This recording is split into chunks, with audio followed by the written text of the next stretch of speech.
High বন্ধুরা, মামের রান্নাঘরে সবাইকে স্বাগত জানিয়ে আজকে আপনাদের জন্য বানাতে চলেছি কুমড়ো বেগুনের ইলিশ মাছ।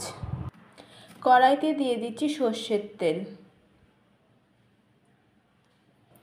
ফোড়নে দিয়ে দিচ্ছি কালো জিরে, শুকনো লঙ্কা, মিষ্টি কুমড়োটা দিয়ে দিচ্ছি, চেরা কাঁচা লঙ্কা দিয়ে দিচ্ছি, হলুদ গুঁড়ো, শুকনো লঙ্কার গুঁড়ো, জিরে গুঁড়ো, ধনে গুঁড়ো, নুন, চিনি। এবার একটু নেড়ে চেড়ে নিতে হবে। জল দিয়ে দিচ্ছি।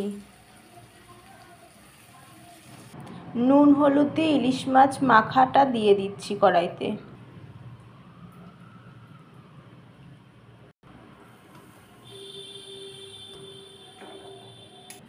ঢেকে দিচ্ছি, ঢাকনা তুলে নিচ্ছি।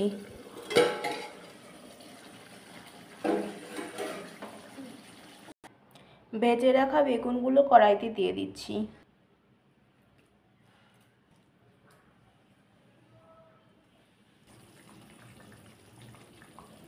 আমাদের রান্না হয়ে গেছে, এবার নামিয়ে নেব। কুমড়ো বেগুনের ইলিশ আপনাদের কেমন লাগলো অবশ্যই কমেন্ট করে জানাবেন। ভালো লাগলে চ্যানেলটি লাইক করে সাবস্ক্রাইব করে দেবেন। আজকের মতন বিদায় নিচ্ছি।